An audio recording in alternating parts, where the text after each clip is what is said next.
Қайырлы күн достар. Бүгін сіздермен өзіңе ұнайтын істі қалай анықтауға болатыны туралы бір оңай тәсілмен бөлісетін боламын. Ол үшін небәрі 3 сұраққа жауап берсеңіз жеткілікті. Және оны жазбаша орындаған өте тиімді болады. Сонымен бірінші сұраққа жауап беру үшін өткен шаққа ораласыз.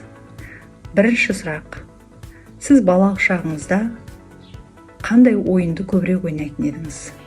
Балалық шақ дегеніміз расында да бала өзі қамсыз, ешкімнен тартынбайтын, ешкімнен қысылмайтын бір кезең, солай ғой. Бәріміз де өзіміз қалаған рөлді ойнайтынбыз. Біреуміз мұғалім, біреуміз дәрігер деген сияқты, сол сияқты өзіңізге сұрақ қойып көріңіз. Сіз қандай рөлді көбірек ойнайтын едіңіз?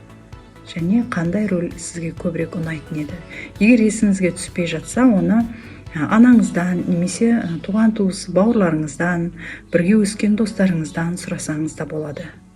Мәселен, мен өзіме келетін болсақ, мен көбінесе өзімнен кішкентай балаларды ойнатқанды жақсы көретінмін.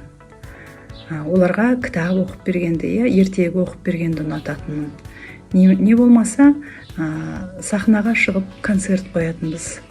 Мен бірге туған бауырларыммен барлығымыз әртүрлі рөлдерді ойнап, тамаша дейді ғой, сондай әртүрлі спектакль, сондай нелерді қоятынбыз. Олай болса, менде 2 варианты шығып тұр, ендеше бала кезімнен. Біріншісі мұғалім, тәрбиеші болса, екінші әнші, әртіс деген сияқты. Екінші сұраққа жауап беру үшін сіз былай істеңіз.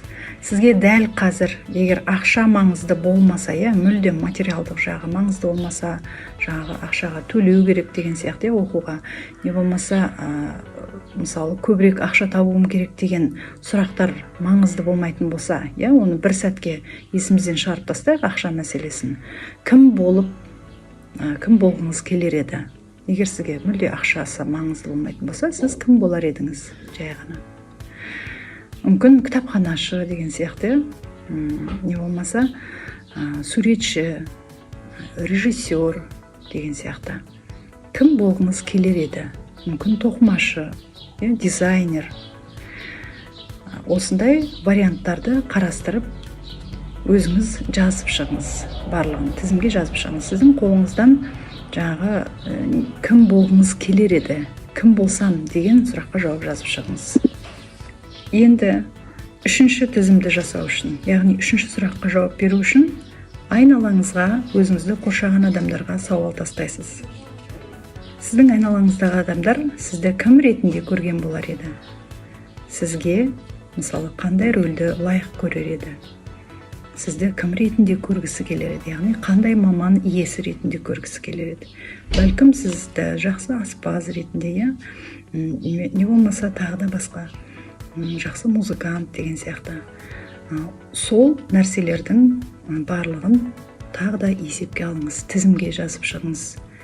Кім қандай жауап береді сауалыңызға, соның барлығын тізіп жазып шығыңыз. Енді сіздің қолыңызда 3 тізім болды. Енді сол 3 тізімді алып, біріне бірін салыстырасыз. Қай тізімде жазбалар қайталанады? Қандай мамандықтар қайталанып тұр? Соларды бөлек алып шығасыз. Бәлкім сатушы, бәлкім жазушы, бәлкім суретші деген сияқты. 3 тізімде де қайталанып тұрған тізімдер бұл сіздің өмірлік ісіңіз болуы әбден мүмкін.